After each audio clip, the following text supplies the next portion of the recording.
There comes a moment when a man looks into the glass and sees not his own reflection, but a stranger's eyes staring back, cold, unblinking, and filled with a knowing that chills the marrow.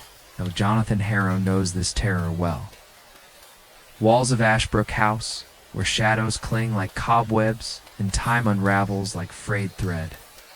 He faces not only the creeping madness of isolation, but the unimaginable horror of a self-divided. What becomes of a soul when it is stolen by its own mirror image? When the face you wear becomes a mask and the man beneath it a ghost? This is the testament of a man undone, perhaps, remade. It was upon the 29th day of October, in the year of our Lord 1871, that I received a most curious letter from my cousin, the Reverend Thomas Ashbrook of Yorkshire.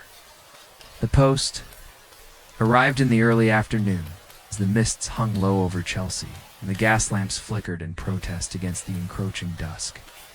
I had been engaged in the reading of a rather tiresome treatise on ecclesiastical Latin when my landlady, Mrs. Baines, brought in the envelope with her usual reluctant courtesy. The letter was of a foreign paper, thin and yellowed, and bore the marks of haste. The hand was Thomas's, though unsteady, and markedly unlike the practiced script I had known since boyhood. As I read, my brow furrowed with concern. I reproduce here the letter in full. Dearest Jonathan, you must come at once. There is something here at Ashbrook House, something not of God. I do not write of superstition, nor of dreams, but of a thing real and awake, and which grows more aware of me each day. It has to do with the western wing, with the mirror. De Blois. Remember the one from Galicia? It is not as I believed. It reflects not light, but hunger. I dare not look upon it again, yet I feel it watches even when I do not. I am losing myself, cousin. I forget prayers I knew in the cradle. I fear I have committed a terrible error. Come, I beg of you, bring no one else, and come before All Hallows Eve. Thomas, it is difficult to convey the mingled sense of dread and duty that overcame me. Thomas and I had grown close in our Cambridge years, and though his path led him to the clergy and mine to philosophy, we had remained in warm correspondence, as puerile, his rational mind so often a foil to my own speculative. Musings had been a beacon of sensibility. That he should now speak of haunted mirrors and spiritual peril filled me with a sense of deep foreboding.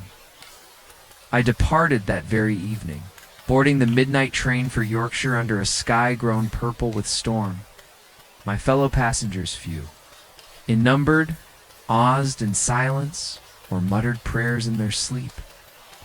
I confess that I did not sleep at all, for my thoughts were troubled, and the countryside beyond the window seemed to shift unnaturally under the moonlight. It was past noon when I arrived at the village of Grimwall, nearest hamlet to the Ashbrook estate. The coachman who conveyed me up the moor was reluctant to speak, and when I gave him the name of the house, he crossed himself and muttered, "Best you don't stay long, sir." Ashbrook House stood, as I remembered it, grand, yet withdrawn, as though wary of the wild country that surrounded it. The towers rose pale and stern above the mist, and the crows circled ceaselessly over the chimneys. The grounds once tended had fallen to a kind of cultivated neglect. Ivy curled thick as rope over the stones. The gate hung ajar. It was not Thomas who greeted me, but a man I did not recognize, a tall, stooped servant with hair of steel and a tremor in his hands. "Mr. Jonathan Harrow," I said. He nodded. "I am Pritchard. His Reverence has been expecting you." There was something in the way he spoke, something half-choked with dread that made me shiver. As we entered the house, I heard a noise far above us, like the dragging of something heavy across the floor. Pritchard paused. "The house is unwell," he said. I said nothing, but a coldness had entered my bones that would not leave me for many nights to come. The corridors of Ashbrook, house had the hush of a long-abandoned cloister. Dust lay thick upon the baseboards and portraits, and though the hearth in the entrance hall still smoldered with a reluctant flame, the air had the bite of a tomb. As Pritchard led me down the east passage, I fancied I heard the faintest sound behind the walls, like the rustling of paper, or breath drawn slow through cracked stone. "Has the house been closed long?" I asked, more to break the silence than for any expectation of reply. Pritchard's eyes flicked toward a door on the left. "Not closed, sir.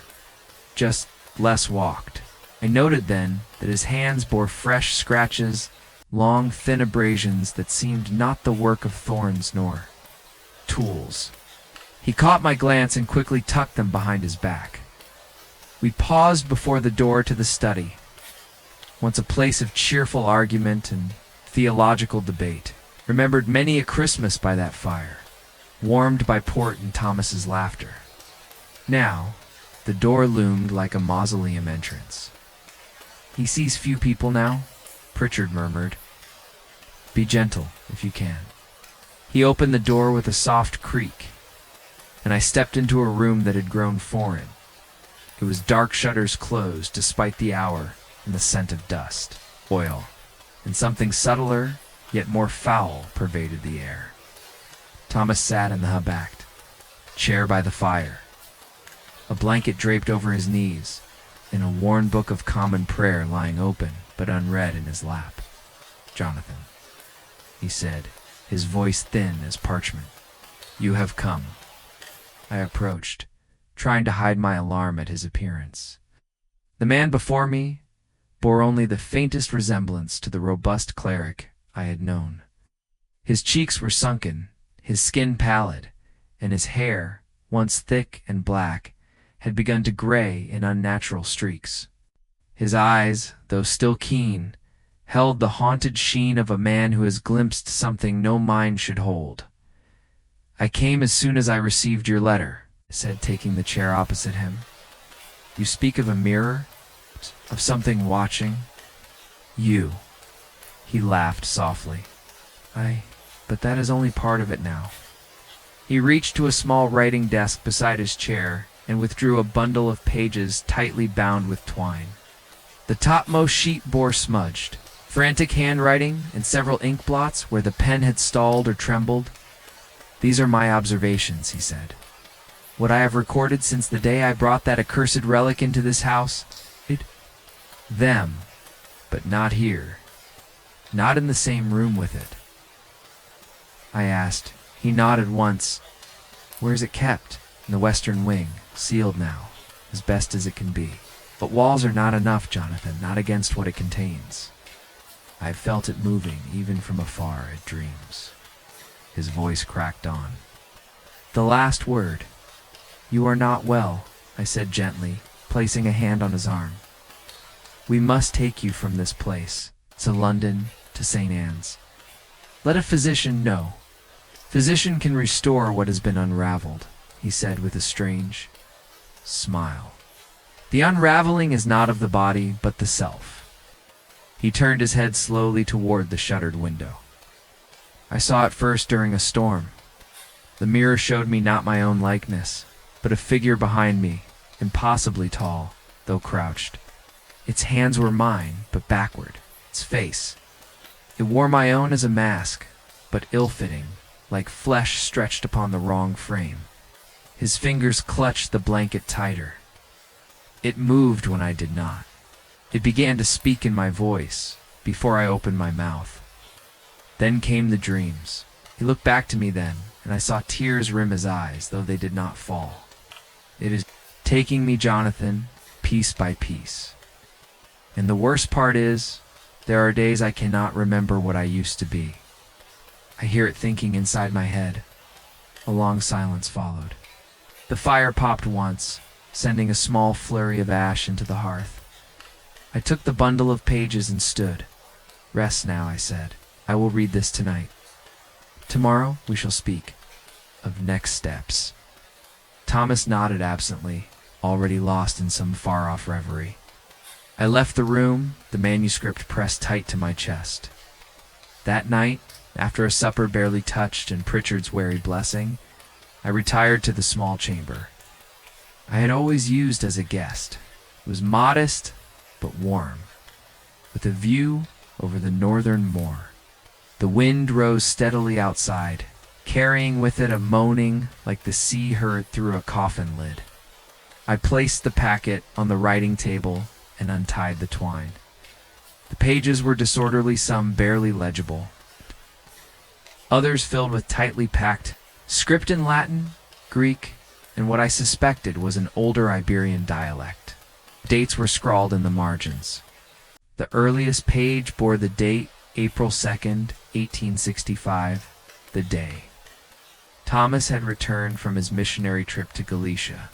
The artifact is beautiful in its craft. I acquired it from a ruined priory above the river's sill. The brothers there spoke of it as the Espello, Squachito, the forgotten mirror. No written record survives of its consecration or origin. I have placed it in the West Gallery for now. Later entries grew erratic. It does not show the true face. It reveals some deeper anatomy. I saw my sins, but not as metaphor. They had weight, shape, and eyes. A figure follows me in reflection.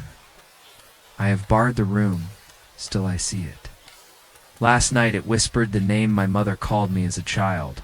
I read until the candles burned low and the cold bit through the walls. The final page was not written in Thomas's hand, but in a sharp, narrow script unknown to me. It read only, "You are reading your own beginning." I stared at the page long after the wind died away. Somewhere in the house, far to the west, I heard the faintest knock once, twice like a hand against glass. The morning that followed brought neither clarity nor comfort.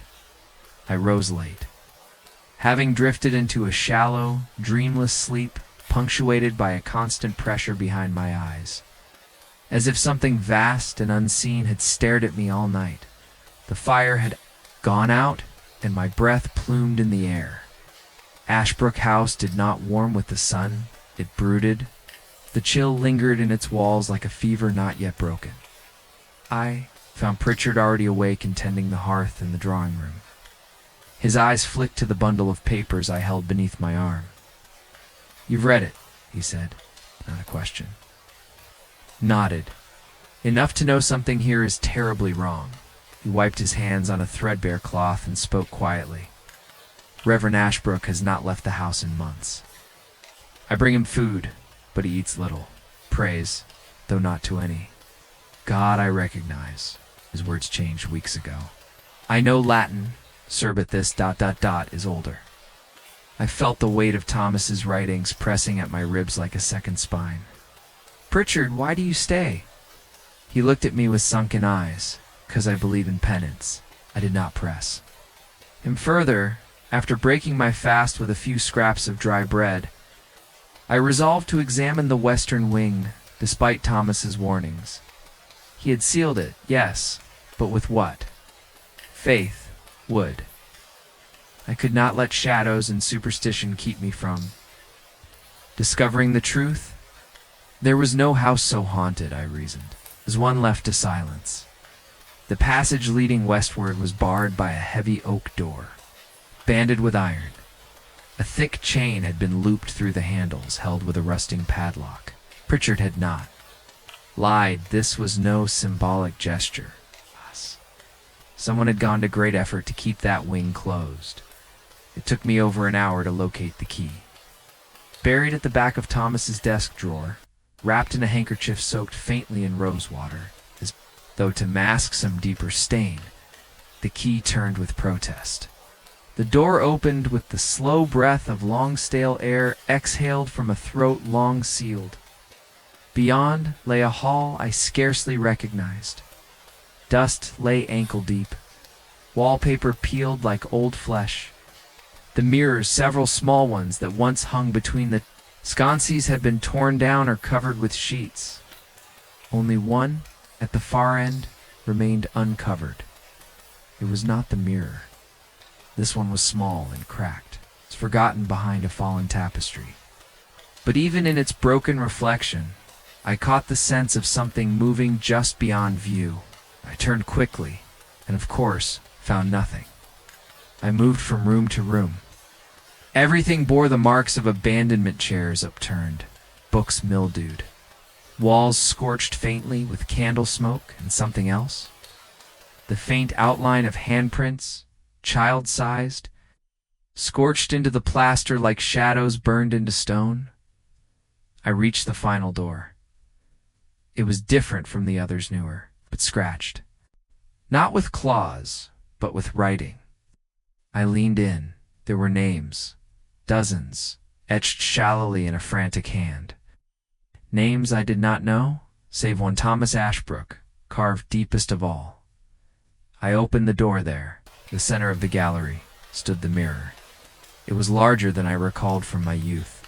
Taller than a man, framed in black oak, gnarled with carvings that made the eye slip away when studied too closely. The glass was flawless, yet oddly dim, as though the light feared to enter it. I approached slowly. My reflection did not meet me. The room around me reflected perfectly, but I myself was absent, save for a dim outline, as if something vaguely man-shaped stood there, wrapped in smoke. Then, slowly, a figure began to form. It's not a perfect double, but a softened mimicry: my height, my posture, but with features. Wrong.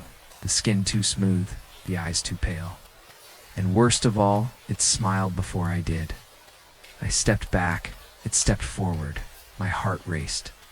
My breath came shallow. I glanced at the door, still open, still real, yet the figure remained, pressing its palms slowly to the glass. I could see its breath fogging the surface. My own breath did no such thing. Then it tilted its head, a slow, bird-like motion, curious, almost tender, and it mouthed something. No sound, just the shape of words. "Do you remember who you are?" I fled. I cannot recall the journey back through the corridor. Only the sound of my own blood rushing in my ears. I locked the western door behind me and slid to the floor, chest heaving, sweat cold upon my brow. That evening, I confronted Thomas. He was seated once more in the chair by the fire, his eyes hollow and fixed on the flames. I saw it, I whispered. It mimicked me.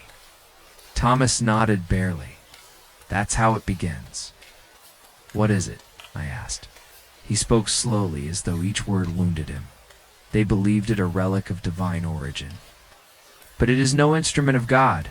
It is a mirror that reflects what the soul forgets.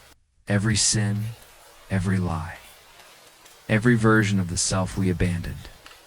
The more you see it, the more it remembers you. The more you forget, close his eyes. And once it remembers you fully, you are no longer necessary." "Wah!" Stared at him. "Has it taken people?" He didn't answer. But a tear rolled down his cheek, and I knew, that night, I did not sleep. It was not for lack of trying. For I had extinguished the lamp and lain beneath the covers like a frightened child. But every time I closed my eyes, I saw at the mirror. Not its frame, nor its room, but the glass itself, a flat, pulsing black that seemed to breathe in silence. I felt it observing me, as though it had followed me from its corridor, coiling behind the folds of reality like a parasite waiting for me to lower my guard. Sometime near dawn, I heard a noise.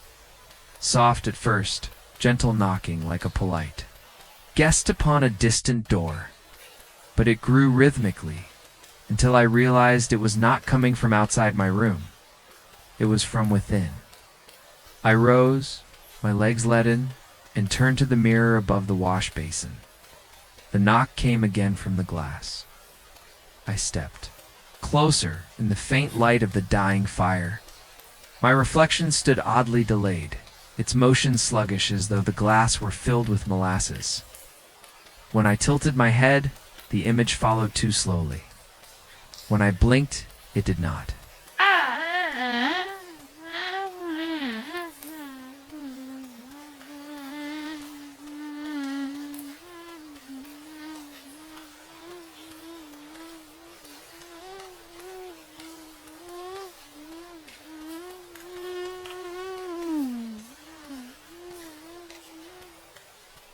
And then again the mouth of my reflection moved, but not mine.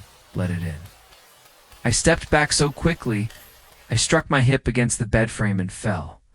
The reflection remained for a heartbeat longer than it should have, watching me, unsmiling, before it realigned with my own form. It's perfectly mimicking me once again. The knocking ceased. I left the room immediately. I wandered the halls of Ashbrook, house with only a candle and the ragged manuscript of Thomas's notes tucked beneath my arm. I found myself drawn again and again to the edges of the western wing, never entering, but lingering, listening. There was a pressure there now, a presence, as though the mirror had begun to breathe in earnest. By midday, I resolved to confront Thomas once more. I found him asleep, or rather, collapsed in the chapel that adjoined his private quarters. His head rested upon the stone altar, arms spread, mouth slightly open in a posture that struck me not as peaceful, but as defeated. I roused him gently. His eyes fluttered open, bloodshot and pale. "I saw it again," I said. "He did not need me." "To explain what?" "You should not linger near it," he croaked. "It learns your weight in the world. The more you give it, the more it knows where to stand in your place." I helped him to sit upright, wrote that it reflects the self. "We forget, what does that mean?" He smiled bitterly. "We are many people in the course of a life, Jonathan. The child, the sinner, the coward, the liar, the loved and the unloved. The mirror does not show merely the face, it shows the fragments. And those fragments want to live again." He reached into his vestments and withdrew a scrap of parchment, one I had not seen before, handed it to me with trembling fingers. Upon it was a sketch, crude but unmistakable, the frame of the mirror, drawn in black ink. Round it, Thomas had written a phrase again and again in his own hand. "I am not I. I am not I. What does it want?" I asked. "To be you." We sat in silence then, until a gust of wind caused the chapel door to groan inward. Dust swirled around us. Sighed. The sky had turned a peculiar yellow-gray, the color of spoiled parchment. The moor beyond the windows stretched bleak and endless, dotted by dead trees and glistening pools of stagnant water. That evening I descended into the lower halls, not toward the mirror, no, not yet, but to the library. I needed history, context, anything to explain what this artifact truly was. Thomas's notes mentioned the priory in Galicia, the Espello Esquicito, the forgotten mirror, and a brotherhood who kept it hidden. The books in the lower library were strange many in languages I could barely decipher. But one, in cracked leather and bound in copper clasps, caught my eye. It was written in Latin, but in a dense, theological dialect interwoven with Gnostic imagery. Speculum Oblivionis, it read. The Mirror of Forgetting. The treatise detailed a heretical doctrine. Sect of monks in the early 14th century believed that sin was not recorded in heaven, but in the body itself, that every wrong act created a spiritual scar, a wound that festered unless seen. They sought to create an instrument to reveal these shadow wounds, a mirror made not of silvered glass, but of obsidian and bone. Tempered in rituals now lost, their writings said the mirror could not be destroyed, only hidden. One passage was marked in faded red ink. He who gazes into the mirror too long will be known by it, and in time the image will step forth, and the man shall remain within. I closed the book and stared into the flickering candlelight. It was no mere haunting. The mirror was a threshold. I decided then I would return to the mirror, but not unarmed. I tore pages from the old tome, selected passages of scripture, symbols of protective power, prayers in Latin, and bound them around my wrist like talismans. I carried a pocket Bible and wore Thomas's rosary around my neck, and at midnight returned to the western wing, This time, the mirror waited for me, not silently, but eagerly. The room felt warmer, like breath had been exhaled into the cold. My reflection was already visible as I entered, though I had not yet stepped before the glass. It smiled. I did not. I recited the 23rd Psalm aloud, though my voice trembled. The reflection did not flinch, but it blinked. Slowly, like an animal. Watching something about to die, I drew nearer. I saw not only myself now, but versions of myself dozens, stacked like shadows within shadows. One wept, one laughed. One stood motionless, soaked in something dark. One bore a wound I had never received. One had no mouth. I stumbled back, whispering the Lord's Prayer. Gripping the rosary so tightly it drew blood from my palm.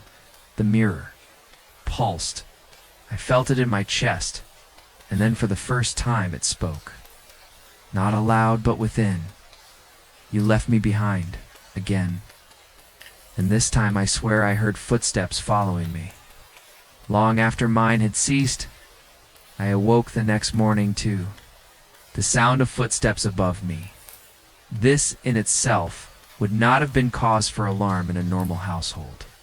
But Ashbrook House, as Thomas had made abundantly clear, had not used its upper floor in nearly a decade, not since the passing of Aunt Eleanor, whose rooms were sealed and undisturbed.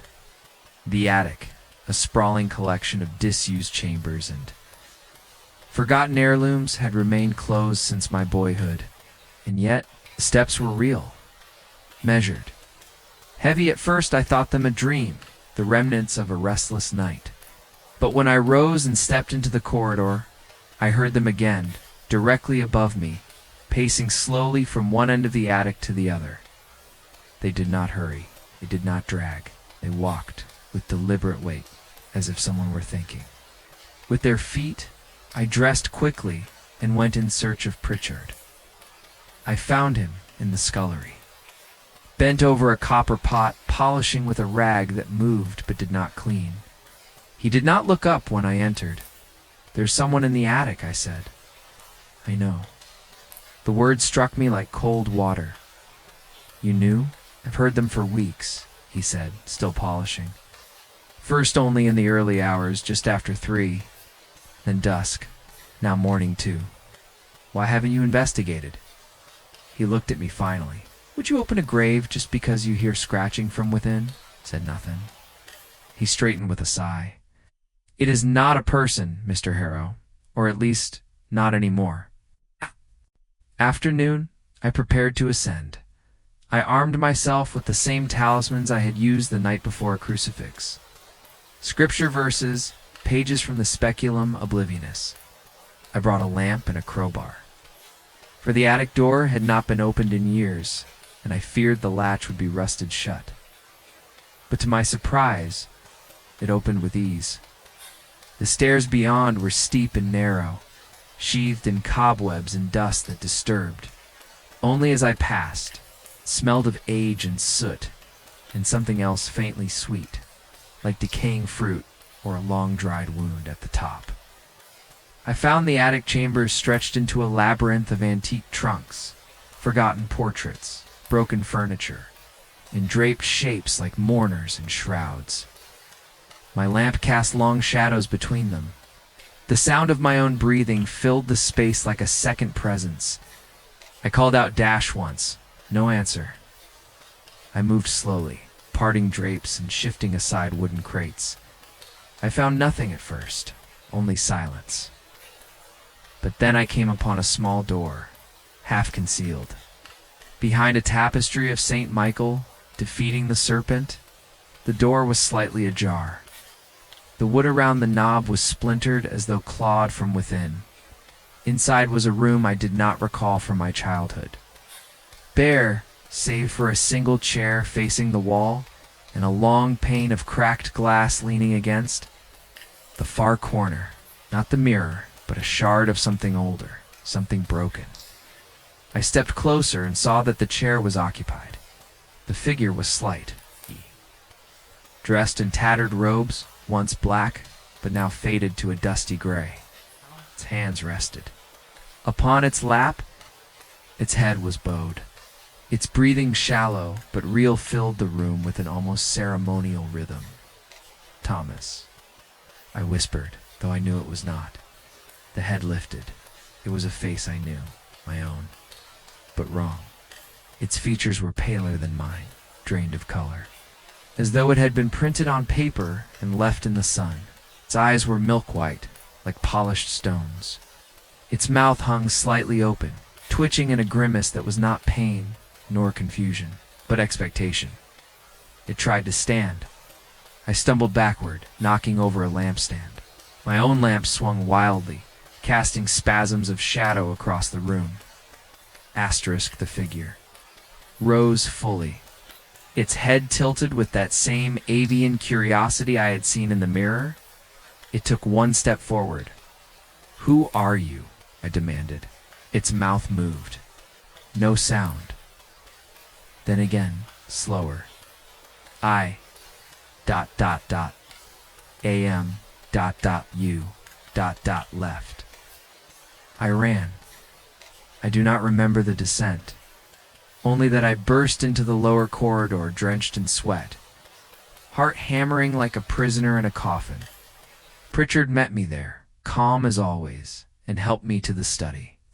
I downed a brandy without asking, and let the silence settle before speaking. I saw it. He nodded.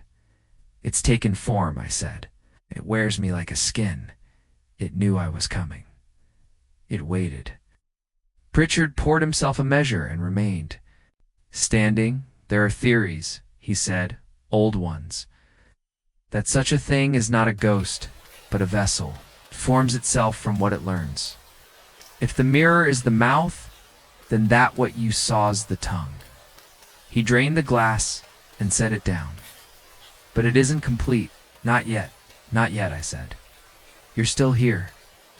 I did not sleep that night, nor the night after. Instead, I kept vigil in the chapel beside Thomas, who no longer spoke, in full sentences, but wept silently into his hands. He was diminishing more shadow than man, even by firelight. I began to fear the inevitable, that if the mirror had imitated me once, it could do so again.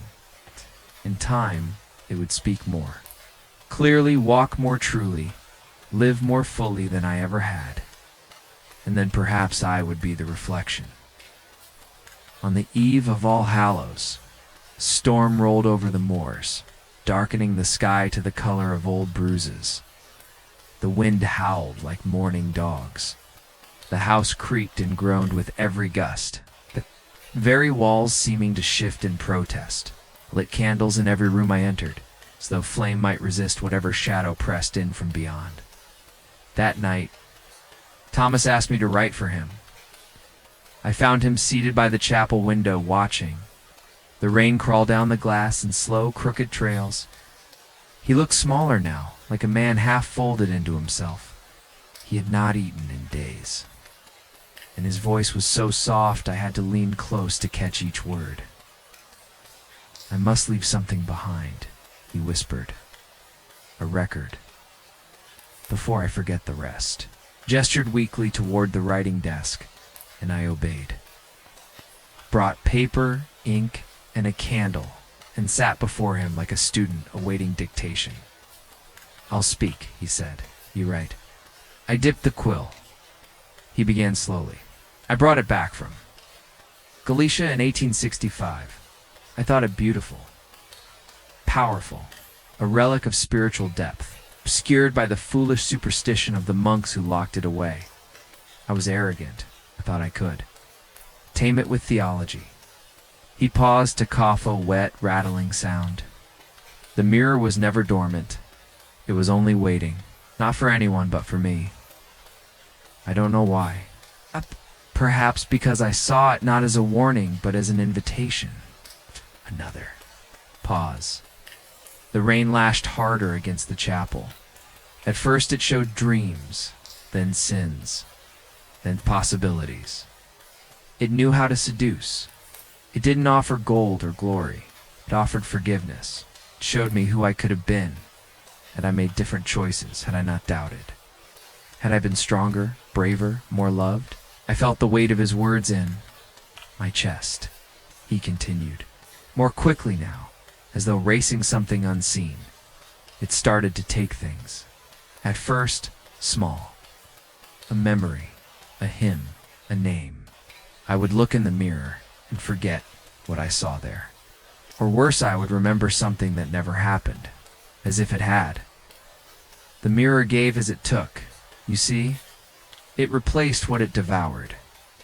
He pressed his fingers against his temple, eyes shut tight. I prayed, fasted. I tried to destroy it, but it cannot be broken. Not in this world. And then, made me an offer. He opened his eyes and looked directly at me. It said I could rest, that it would carry my burdens, speak my words, live for me. And a Jonathan, I agreed. My hand froze. You what? Thomas's eyes filled with tears, but he smiled. A terrible, sad smile. I did not know what it meant. I thought it would simply mimic, that I could go on in silence while it spoke in my place. But it lied. Or perhaps I misunderstood. Now I am the echo. I forget what I once was. The prayers are hollow in my mouth.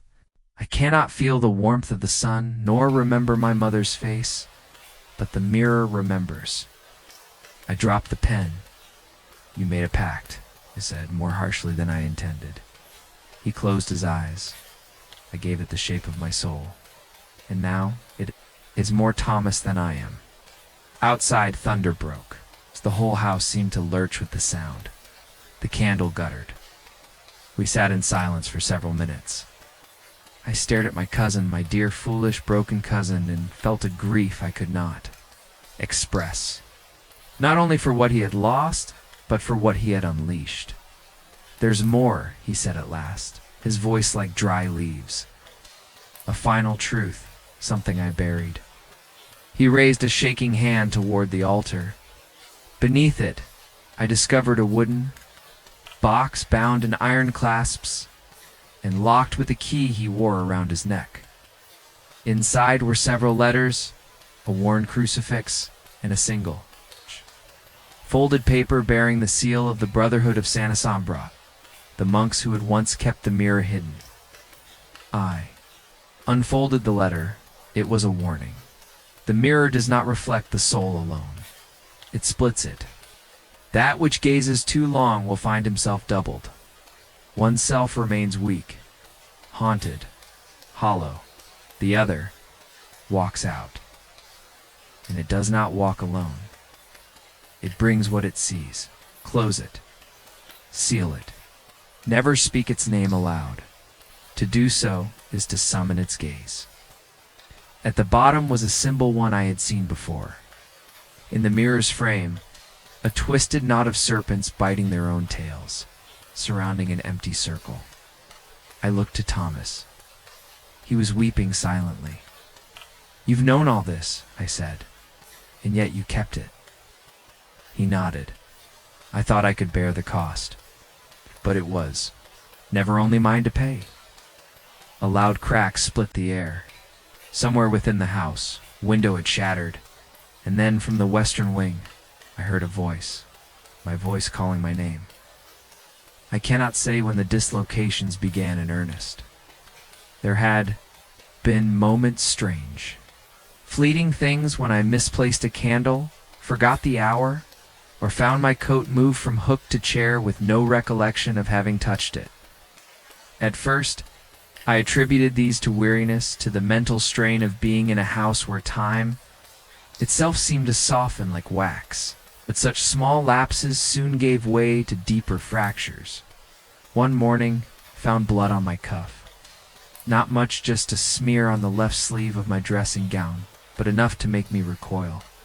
I examined myself thoroughly. No cuts, no bruises, no pain. And yet the blood was real, congealed, with the iron temps unmistakable in the morning air. Another time, I returned to my room to find it slightly rearranged. The chair had been pulled closer to the window. My journal, left open at one entry, was now turned back 5 pages. And on the final sheet, someone I presume myself had begun to write something. He speaks more clearly now. He remembers the things I've forgotten, and he blames me. The ink was my own, the script not unlike mine. But the letters slanted, subtly, unnaturally, as though the hand that wrote them knew the shape of my writing, but not the soul behind it. That afternoon, I ventured into town for the first time in weeks. Ashbrook Village lay just beyond the moor, little more than a cluster of cottages, a chapel, and the alehouse. I walked slowly, hoping to clear my thoughts with cold air and familiar ground. But the villagers regarded me strangely. One woman, Mrs. Brindle the midwife, who had once sat beside my mother's deathbed, paused with her basket of turnips and said, "Back already, Mr. Harrow? I thought you just left." Blinked. "I've not been in town since September." She frowned. "Then I spoke to your ghost, sir. Clear as day. Walked past me just an hour ago. Tipped his hat, spoke of the weather. Said he was going to the chapel. Said nothing." Further down, I passed the vicar, Reverend Eltham, who greeted me warmly, but with a curious smile. "You move quickly, Jonathan," he said. "Just left me not 15 minutes ago. Said you were off to the grocer's for tallow." "I haven't seen you in weeks," I replied. The smile faded. "He studied me, I see," he murmured. "Perhaps we both need rest." I returned to Ashbrook. House in a fog of unease. My head ached. My fingers trembled. That night, I lay awake and stared at the ceiling, repeating my own name like a prayer. Jonathan Edward Harrow, son of Martin. Born February 14th, 1835. Graduated Magdalen College.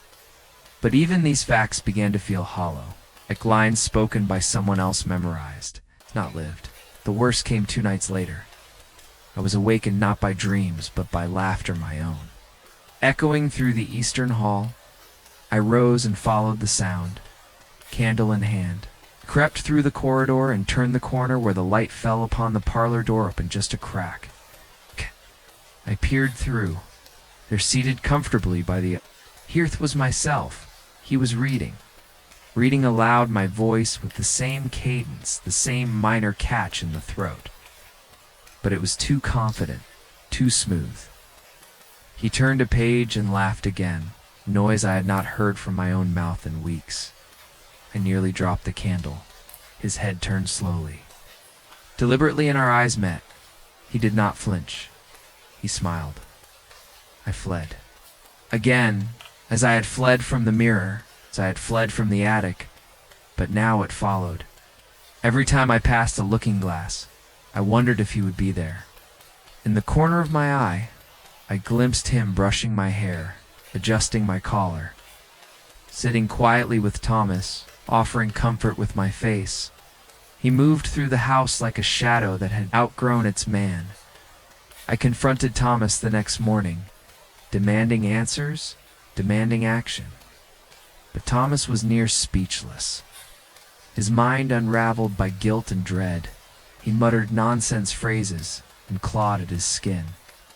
Only once did he speak clearly. He learns faster than you can forget. The mirror had birthed more than a reflection. It had created a successor, and I was becoming obsolete. I considered flight. I packed a small case. I wrote a letter to a colleague in London, a rational man, a man of science, who might not laugh me into a sanatorium. I intended to leave that evening, to be away before the sun slipped in the shadows, grew long. But then I found something on the threshold of my room, a note, folded neatly, dressed in my own hand. "You will not make it. To the gate. Stay. You belong here." I burned the note in the fire, but the words remained in my mind, etched like frost upon a window. That night, I dreamt of glass. Endless halls of mirrors, each holding a version of me, young, old, cruel, weeping, bloodied. silent. I ran from one to the next, calling out, but each reflection turned away. Only one remained still, smiling faintly, patient, waiting. When I awoke, my suitcase was unpacked, my boots were dry, and the door was locked from inside. Days and nights folded into one another, blurring into a disorienting haze of twilight and shadow. Ashbrook House itself seemed to breathe in my confusion, its ancient timbers creaking, as if to whisper secrets I was too frightened to hear. The house was no longer merely the home of my ancestors, it had become a living labyrinth, one whose corridors shifted with uncanny fluidity. I first noticed the change while searching for Thomas, who had taken to wandering the halls in a daze, muttering fragments of prayers and warnings I could no longer decipher. I turned down the long western passage and found, to my astonishment, at the door at its far end, previously sealed and covered with creeping ivy on the other side, stood wide open. With trepidation, I stepped through and found myself in a room I did not recognize, a vast chamber suffused with a cold, unnatural light, its walls lined with shelves of ancient tomes and strange artifacts, some wrapped in cloths stained by the passage of time. The air was heavy with dust and something else, something electric, like the hum of unseen power. I turned to retreat, but the door had vanished. The passage behind me was replaced by a bare stone wall. Panic fluttered in my chest, but I forced myself to remain calm. I searched the room, and after what felt like hours, found a narrow spiral staircase descending into darkness. Taking a deep breath, I descended. At the bottom, the air was damp and chill. The faint flicker of my candle revealed a vaulted cellar, its walls covered in faded frescoes depicting angels battling serpents, monks kneeling in prayer, and cryptic symbols woven into the plaster. It was the evidence of the Brotherhood of Santa Sombra's present sentient custodians of the mirrors. Dark secret in the center of the chamber stood a stone altar stained with the passage of centuries. Around it lay remnants of broken chains, scorched candles, and scraps of parchment inscribed with incantations in Latin and a strange script I could not identify. As I examined these, a sudden noise behind me made me whirl about. Thomas stood in the stairwell, gaunt and hollow-eyed, clutching a candle that flickered weakly in the damp air. "You've found it," he whispered. "I must perform the rite," I said without hesitation, "to seal the mirror once more, before it consumes us all." He nodded slowly. "Remember," he cautioned, "it feeds on doubt and fear. You must be resolute, otherwise." He did not finish. I prepared the altar, gathering charcoal, salt, and holy water. I repeated the prayers Thomas had copied from the Brotherhood's letters, feeling the weight of every syllable. The air thickened. The cellar seemed to pulse with unseen eyes. Suddenly a whisper brushed against my ear. Familiar, yet wrong. Why fight what you cannot deny? I spun around. There, in the shadows, stood my double. His eyes gleamed like pale moons. His smile was a cruel mirror of my own. "You cannot undo what has been done," he said softly, stepping forward with deliberate grace. I gripped the crucifix at my neck. "Begone," commanded, voice trembling but firm. He laughed a sound. "Like glass breaking? You think yourself master here? I have learned your memories, your fears, your desires. You're no more than a ghost now." The room seemed to close in, the frescoes twisting into grotesque faces that leered and whispered. My double advanced, hands outstretched, and I felt a coldness seep into my bones and ice that threatened to freeze my very will. Just then, a shout echoed from above. "Master, Master, we are under attack." It was Pritchard. I dashed upstairs, followed closely by the double dot in the kitchen. Pritchard stood with a poker raised, facing a mirror, the very one that had corrupted us all. But the glass was different now. It rippled like a pool disturbed, and within its depths, figures moved half-formed. Anguished shadows. The mirror spoke, its voice 1,000 whispers blended into one. "Pritchard," it hissed, "serve or perish." The old man faltered, sweat beading on his brow. "You're bound to this place, servant," it said, "as much as any bloodline. Choose wisely." Pritchard's eyes darted between the mirror and us. "I serve Ashbrook," he said. Finally, voice low, "Not shadows." But the mirror's surface shattered with a deafening crack, sending splinters of glass flying like daggers. The shadows surged forward. Pritchard raised his poker and stood firm. I shouted for Thomas to come to our aid, but he was nowhere to be found. The double stood silent, watching, waiting. We were caught in a terrible balance. A house held between two worlds, one of light and one of shadow. The mirror was no longer just glass. It was a doorway, a wound in reality, bleeding darkness into Ashbrook.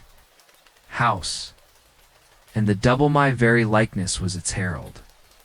The days that followed the mirror's assault on Pritchard were marked by a silence deeper than any I had yet known.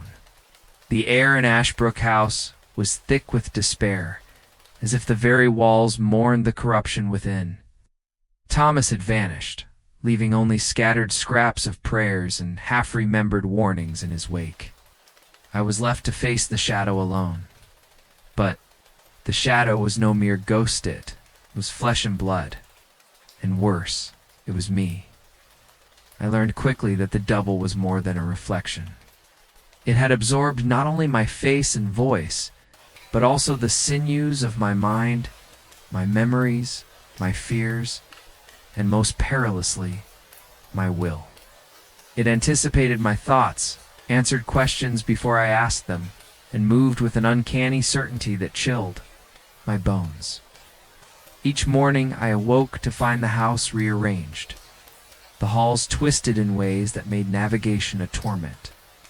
Doors led to rooms I did not recognize. Windows overlooked bleak landscapes that shifted like living paintings. Time itself was a mockery. Moments dragged on for hours, and hours fled like whispers. It was in the crypt beneath the chapel, the same forgotten cellar, where I had attempted the rite that I resolved to confront the thing the mirror had. Stolen my soul, then I must enter its domain and retrieve it, perish trying. The air was colder than before as I descended the spiral stairs. The candle flickered in my trembling hand, casting grotesque shadows that danced like specters on the stone walls. In the altar chamber, the mirror awaited, but it was no longer the simple glass framed in twisted serpents. It had grown a living portal swirling with darkness and flame. Within its depths, I saw not my reflection, but a world fractured and shattered, a labyrinth of memories and sins intertwined. I stepped closer, heart pounding. A voice echoed from the glass, unmistakably my own. "Come, Jonathan, find what you have lost." I grasped the crucifix Thomas had left behind and whispered a prayer. Then, with a breath that tasted of ash and cold, I stepped through. The world shifted. I fell into a place that was neither here nor there, hall of mirrors infinite and terrible. Each reflection showed me a different self. A child, laughing and innocent. A man broken and desperate. A shadow with hollow eyes. I walked the maze, calling out to whatever fragment of my soul still remained unclaimed. But the double was there to waiting, lurking, always one step ahead. It reached out with hands like smoke and whispered, "You cannot sever what is already joined."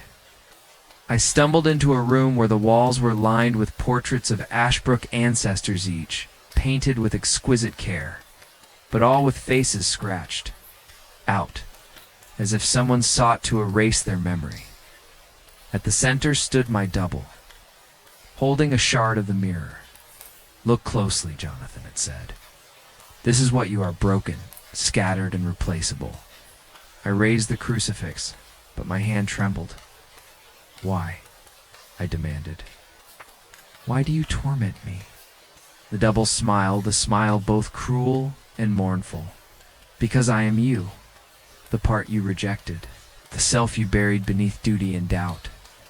I am freedom. In chaos, the truth you dare not face." My mind reeled. Was this myself, or a demon forged by the mirror's malice? I reached out to seize the shard, hoping to shatter it and break the bond. But the moment I touched it, a searing pain tore through me. Visions exploded behind my eyes, memories I had long forgotten, the cruelty of my father's silence, loneliness of my childhood, the moment I first saw the mirror, and then Thomas. He appeared beside me, ghostly and fragile. "You must choose," he whispered. "Sever the link, or lose yourself forever." With a cry, I wrenched the shard free and flung it against the wall. It shattered. The labyrinth trembled. The double screamed an unearthly sound that shook the foundations of the mirror world. But it did not disappear. Instead, lunged at me with the fury of a storm. We grappled, two halves of one soul torn apart. Pain, confusion, and rage clashed as I fought to reclaim what was mine. In the struggle, I felt the bond weaken. The mirror's power faltered. I uttered a final prayer and plunged the crucifix into the double's heart.